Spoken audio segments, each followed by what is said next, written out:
So BRS దూకుడుగా ఉన్న ఎర్రబల్లి దయాకర్ రావు గారు మాత్రం ఎక్కడా కనిపించడం లేదు. అలాంటిది ఎర్రబల్లి దయాకర్ రావు గారు ఒక సర్వేనైతే ముందుకు పెట్టారన్నట్టు తెలుస్తుంది. మరి దీని గురించి డిస్కస్ చేయడానికి మనతో పాటు డాక్టర్ దుర్గా భట్లమాని గారు ఇప్పుడు మనతో ఉన్నారు. నమస్తే మేడం. నమస్తే అండి మేడం, మనం చూడొచ్చు ఇప్పుడు తెలంగాణ పాలిటిక్స్లో ఎలాంటి పరిణామాలు చోటు చేసుకుంటున్నాయో మనందరికీ తెలిసిందే.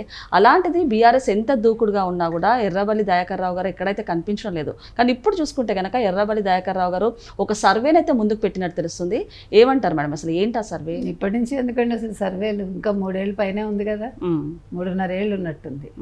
ఎందుకంటే ఏపీలో 4 ఏళ్ళు ఉంది, ఇక్కడ 3.5 సంవత్సరాలు ఎంతో ఉంది. ఎందుకు ఇంత తొందరపాటు వీళ్ళకి? ఇప్పుడు బీఆర్ఎస్ గెలుస్తుందని ధీమా ఉంటే నిన్న జగదీష్ రెడ్డి ఎందుకు మాట్లాడుతున్నాడు ఆంధ్ర వాళ్ళని తిట్టి మొన్న, మళ్ళా నిన్న ఆంధ్ర వాళ్ళే ఓట్లేసారని అనడం అంటే ఇప్పటి నుంచి వీళ్ళు గ్రౌండ్ ప్రిపేర్ చేసుకుంటున్నారా? అంటే మీరు తిట్టేది మీరే, మళ్ళా మెచ్చుకునేది మీరేనా ఆంధ్ర వాళ్ళని? ఇక్కడ బీఆర్ఎస్ పరిస్థితి ఎలా ఉంది అని మీరే చూస్తున్నారు. ఇప్పుడు కేసీఆర్ ఫామ్ హౌస్ కే పరిమితం అవుతున్నారు. మొన్న రేవంత్ రెడ్డి గారు కూడా అన్నారు కదా, అవసరమైతే ఫామ్ హౌస్ లోనే వెళ్ళి మనం పెట్టుకుందాం అన్ని కూడా. ఎందుకంటే కేసీఆర్ రావట్లే అసెంబ్లీకి. ఇప్పుడు కాళేశ్వరం ప్రాజెక్టు మీద ఇంత రచ్చ జరుగుతూ ఉంటే ఆయన హెల్త్ బాగోలేదని హాస్పిటల్ చుట్టూ తిరుగుతున్నారు. పైగా మొన్న కేటీఆర్ వచ్చి, మీకు తెలుసు, ప్రెస్ క్లబ్కి వెళ్ళి అక్కడ వాళ్ళని అడిగి నేను చాయ్ బిస్కెట్లు అరేంజ్ చేయిస్తాను నీకు, రేవంత్ రెడ్డి నువ్వు రా అంటే, రేవంత్ రెడ్డికి సమంగా కేసీఆర్ రావాలా కేటీఆర్ రావాలా? కేటీఆర్ అన్న ముఖ్యమంత్రి, కేసీఆర్ గారు కనీసం కేటీఆర్ ముఖ్యమంత్రి. మీకు కేసీఆర్ అవసరం లేదు, నేను చాలా అంటే కూడా కేటీఆర్. మీరు ఎట్లా చెప్తారు చాలని? మీ స్టేచర్ ఏంటి? మీరు చాలని అనుకుంటే మిమ్మల్ని ప్రజలు మరి వాళ్ళు కూడా చాలనే అనుకున్నారుగా. అవును, మీ లెవెల్ అంతా అని మీరు అనుకుంటున్నారు, కానీ మీ లెవెల్ అంత కాదు అని వాళ్ళు కూడా చాలని అనుకున్నారు కదా ప్రజలు కూడా. ఇప్పుడు మీరంతా తెలంగాణ అని పాకులాడి తెలంగాణ మీరే తెచ్చారు కాబట్టి మరి ఊళ్ళల్లో మీరు నెగ్గాలిగా. అవును, మరి ఎందుకు కాంగ్రెస్ వచ్చింది? అంటే అయిపోయిందా మీ చాము? మీరు తెలంగాణ అనే పదం వాడటం వల్ల ఉపయోగం ఏమీ లేదు. ఇప్పుడు తెలంగాణ ఇంత డెవలప్ చేస్తామని చెప్పండి, తెలంగాణ వచ్చేసింది, ఇప్పుడు తెలంగాణ గురించి కాదు తెలంగాణ అభివృద్ధి గురించి మాట్లాడుకుందామని అంటే కేసీఆర్ లేకపోతే కేటీఆర్ అర్థం ఉంటుంది. ఎందుకంటే ఒక సెంటిమెంట్ని పట్టుకుని ఎంతకాలం వెళ్లాడతారు? 10 దశాబ్ద కాలం దాటిపోయింది. ఇంకా అదే మాట పట్టుకొని ఇంకా దాని మీదే మేము రాజకీయాలు చేస్తామంటే ప్రజలు హర్షించరండి. ఇప్పుడు ప్రజలకు కావాల్సింది తెలంగాణ పదం కాదు, తెలంగాణ అభివృద్ధి కావాలి. తెలంగాణలో కేసీఆర్ ఏం చేశారు, కేటీఆర్ ఏం చేశారు, వాళ్ళు చెయ్యండి. ఇప్పుడు రేవంత్ రెడ్డి ఏం చేస్తున్నారు అంతవరకే. ఇప్పుడు మీరు తెల్లారు లేస్తే అసలు వాళ్ళని బతకనివ్వకుండా, ముఖ్యమంత్రిని కావచ్చు మంత్రులు కావచ్చు పనులు చేసుకోనివ్వకుండా మీరు సంపాదించుకునేది సరిపోయింది. మీకు జీవితకాలానికి ఏంటి, ఓ 10 జీవితాలకు సరిపడా సంపాదించుకున్నారు. ఇంకా ఏంటి మీకు ఆశ పదవి మీద? అంటే ఇప్పుడు ప్రజలు బాగుండడం గురించి మీరు ఎవరు ఆలోచించరు. ఇక్కడ ఆంధ్రప్రదేశ్లో జగన్ ఆలోచించాడు, తెలంగాణలో మీకు కేసీఆర్ కేటీఆర్ గారిని ఆలోచించారు. తెల్లారి లేస్తే ఎక్కడ గొడవ చేద్దాం, అది కూడా వ్యక్తిగత దూషణలు. అవును, ఇంకొకటి మేడం, అంటే దీనికి సంబంధించి ఇప్పుడు పిఆర్ఎస్ పొలిటికల్గా పక్కన పెడితే ఏదైనా గలం ఎత్తితే మహా న్యూస్ మీద కానివ్వండి, ఏబిఎన్ మీద కానివ్వండి దాడి చేస్తామంటూ కూడా మెయిల్లు పెడుతున్నారు, డైరెక్ట్గా ఆఫీస్లకు వెళ్ళి దాడి చేస్తున్నారు. నిజంగానే అలాంటి ప్రాబ్లం ఏమైనా ఉంటే, అంటే తమ్నైల్స్కి సంబంధించి ఒక గొడవ జరిగిందని మనం విన్నాము, అలా ఏమన్నా ఉంటే ఒక రిపోర్ట్ పెట్టాలి, ఒక కేసు వేయాలి, లేకపోతే దానికి సంబంధించి ఏదైనా మాట్లాడుకోవాలి. అలాంటిది డైరెక్ట్గా ఆఫీసుల మీదకి, మీడియా ఆఫీసుల మీదకి వెళ్ళి దాడి చేయడము ఎంతవరకు కరెక్ట్ అంటారు? అసలు ఎవరి మీదైనా దాడి చేయడం తప్పు, అందులో మీడియా హౌస్ మీద చేయడం ఇంకా తప్పు.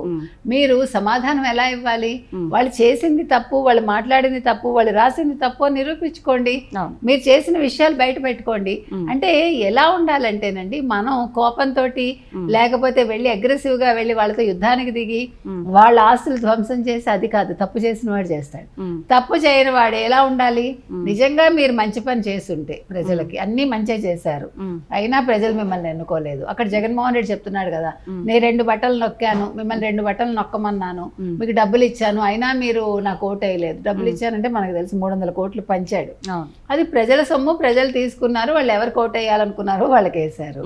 ఇక్కడ కూడా అంతే కదా, కేసీఆర్ విచ్చలవిడిగా డబ్బు ఖర్చు పెట్టాడు. ఎందుకంటే వాళ్ళు సంపాదించుకున్నారు 10 ఏళ్ళ ఉద్యమంలో సంపాదించుకున్నారు, 10 ఏళ్ళు వాళ్ళు అధికారంలో ఉండి సంపాదించుకున్నారు. కాబట్టి ఈ డబ్బంతా ఏం చేస్తారు, మళ్ళీ ప్రజల దగ్గరికే వెళ్ళాలి వాళ్ళ డబ్బు కాబట్టి. కాబట్టి మీరు డబ్బు ఇచ్చినంత మాత్రం ప్రజలు ఓటు అయ్యారు.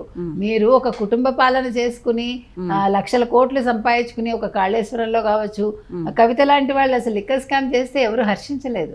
తెలంగాణ బిడ్డ అంటావు, నువ్వు ఇలాంటి పని చేయటం ఏంటని. కాబట్టి ఇవాళ ఎర్రబెల్లి దయాకర్ రావు ఏమంటున్నాడు, మేము ఒక సర్వే చేయించాము, సర్వేలో ఇప్పుడు ఎలక్షన్స్ పెడితే మాకు 80 నుంచి 100 వస్తాయి. అక్కడ జగన్మోహన్ రెడ్డి కూడా అంతే, ఇప్పుడు ఎలక్షన్స్ పెడితే మేము వచ్చేస్తాము. ఎందుకు పెడతారు? 5 ఏళ్ళు వాళ్ళు మ్యాండేటరీ ఇచ్చారు వాళ్ళు, మీరు నోరు మూసి కూర్చోండి. ఎందుకు మీకు అంత కష్టం? అంటే మీరు ఆ సీట్లో మీరే ఉండాలా జీవితకాలం? అది అక్కర్లేదు కదా. ఇప్పుడు ఎర్రబెల్లి దయాకర్ రావు ఏమంటున్నాడు, కేసీఆర్ గారు చెప్పారు ఒక ఛానల్ చేత సర్వే చేయించారట, మళ్ళా మేమే వస్తాము అన్నాడు ఆయన. ఆయన అసలు ఈ మధ్యన అసలు హైదరాబాదే రావట్లే, ఎంతసేపు వరంగల్లో ఉంటున్నాడు ఆయన. ఇప్పుడు ఎవడు మిమ్మల్ని అడగలేదుగా, ప్రజలు మిమ్మల్ని అడగట్లేదుగా. ఎలక్షన్స్ పెట్టండి మీకు మళ్ళీ ఓటేస్తామని ప్రజలు ఏమైనా అడిగారా? మీకు ఎందుకు దురద దూలాను? మీరు మీ నియోజకవర్గాల్లో ఉండి నియోజకవర్గ అభివృద్ధి చేయండి. ఇప్పుడు ఓడిపోయాక లోకేష్ గారు ఏం చేశారు? 5 ఏళ్ళు ఆయన మంగళగిరిలో తిరిగాడు. ఆయన మంగళగిరి ప్రజలకు ఏం కావాలో చూసి తనకు చేతనైంది చేసి ఆయన అధికారంలోకి రాగానే తను చేస్తానన్నవన్నీ కూడా ఆయన చేశాడు, నెరవేర్చాడు. కాబట్టి ఇంకా ఆయన జీవితకాలం ఆయన మంగళగిరిలో నెగ్గుతూనే ఉంటాడు ఆయన. కాబట్టి మీరు అలాగ సాధించుకోండి. మీరు మీ నియోజకవర్గాల్లో ఉండి నియోజకవర్గ అభివృద్ధి చేశారనుకోండి, మీకు ఈ సర్వేలు ఎందుకు? అప్పుడు సర్వే ఎప్పుడు అవసరం? మీరు పని చేయనప్పుడు మీకు సర్వే అవసరం. సర్వే అక్కర్లా. మీరు ఎప్పుడు సర్వే చేయించాలంటే, ఇప్పుడు మీరు ఒక మంచి పని మీ నియోజకవర్గ అభివృద్ధి చేస్తున్నారండి, చేశాక సర్వే ఎప్పుడు చేయించాలంటే, నా నియోజకవర్గంలో నేను ఇంత చేశాను, ఇంకేదైనా మిగిలిపోయిందా, దీని మీద ప్రజలు ఏమనుకుంటున్నారు అనేది తెలుసుకోవటానికి సర్వే చేయించుకోవాలి. అంతే తప్ప నేను ఇప్పుడు నెగ్గుతానా నెగ్గనా, ఎప్పుడు ఎలక్షన్స్ వస్తాయి, ఇప్పుడు వస్తే మా పరిస్థితి ఏంటి, ఇప్పుడు వస్తే మీ పరిస్థితి ఏమీ లేదు, ఇదే పరిస్థితి. ఆ వచ్చిన సీట్లలో ఇంకా సగం కూడా రావు. అందుకని నేను ఏం చెప్తున్నానంటే, మీరు సర్వేలు చేయించకండి, మీరు వెళ్ళి మీ నియోజకవర్గాల్లో పనులు చేయండి, అభివృద్ధి చేయండి. అంతే తప్ప ఈ పనికి మాల సర్వేలు అవసరం లేదు. ఇప్పుడు మీరు రేవంత్ రెడ్డిని దింపేయాలని ఆత్ర పడిపోకండి. రేవంత్ రెడ్డి గారి పని రేవంత్ రెడ్డి గారు చేసుకుంటున్నారు. ప్రజలు కాంగ్రెస్ కావాలనుకున్నారు. కాంగ్రెస్ అనేది ప్రజలు కోరుకున్నారు ఇప్పుడు. అందుకని అది వద్దా కావాలనేది 2028లో ప్రజలు నిర్ణయించుకుంటారు. మీకెందుకు తొందరపడప్పుడు మీరు నిల్చోండి, నెగ్గుతారా నెగ్గరా ప్రజలు చెప్తారు అప్పుడు. అండ్ ఇంకొకటి, వచ్చే ఎన్నికల్లో మేము పవర్లోకి వస్తాము, అధికారంలోకి వస్తాము చెప్పడం పక్కన పెడితే, అసలు యాక్చువల్గా కవిత గారు కానివ్వండి, కేసీఆర్ కేటీఆర్ మధ్యనే సఖ్యత లేదని చెప్పొచ్చు. అలాంటిది కేసీఆర్ చుట్టూ దయ్యాలు ఉన్నాయంటూ కూడా వాళ్ళు చెప్పుకొస్తున్నారు. ఏంటి మేడం, యాక్చువల్గా అంతకుముందు కుటుంబ పాలన చేస్తూ ఒక రాష్ట్రాన్ని మొత్తం వాళ్ళు సాధించారు. ఇప్పుడు చూసుకుంటే వాళ్ళకి సఖ్యత లేదు. ఏ విధంగా చూడొచ్చు అంటారు? ఇప్పుడు అంటే ఇంట కలిసి రచ్చగలవమన్నారు. ఇప్పుడు కేసీఆర్ ఇంటే గలవలేకపోయాడు. ఇప్పుడు కూతురు కొడుకుతో ఆయనకి అంటే కొడుకుని దగ్గరే తీసినాడు, కూతురుతో విభేదాలు ఉన్నాయి. కూతురేమో మా బాపు అంటుంది, కేసీఆర్ ఏమో కాదు కేటీఆర్ నా కొడుకు నెక్స్ట్ వారసుడు అని ఆయన అంటాడు. కాబట్టి మీరు అన్నట్టుగా ఇల్లు చక్కదిద్దుకోండి. ముందు ఈ రాజకీయాలు ఎందుకు, ఇంట్లో బాగుంటే తర్వాత రాజకీయాలు ఏం చేయాలని ఆలోచించవచ్చు. ముందు హెల్త్ ఒకటి చూసుకుని కేసీఆర్, తర్వాత రాజకీయాలు చూసుకుని ఈ ఫోన్ ట్యాపింగ్ మీద మీరు ఇవ్వాల్సిన వివరణ ఇవ్వండి చాలు. ప్రజలు అది కోరుకుంటున్నారు. ఇప్పుడు మిమ్మల్ని ఎన్నుకోవాలని వాళ్ళు అనుకోవట్లా, ఇప్పుడు ఎలక్షన్స్ రావాలని అనుకోవట్లేదు, మీరు సర్వేలు చేయాలని వాళ్ళు అనుకోవట్లేదు. 80 నుంచి 100 ఎందుకు, మొత్తం అన్ని మీరే తీసుకోండి సీట్లు. Okay madam, thank you.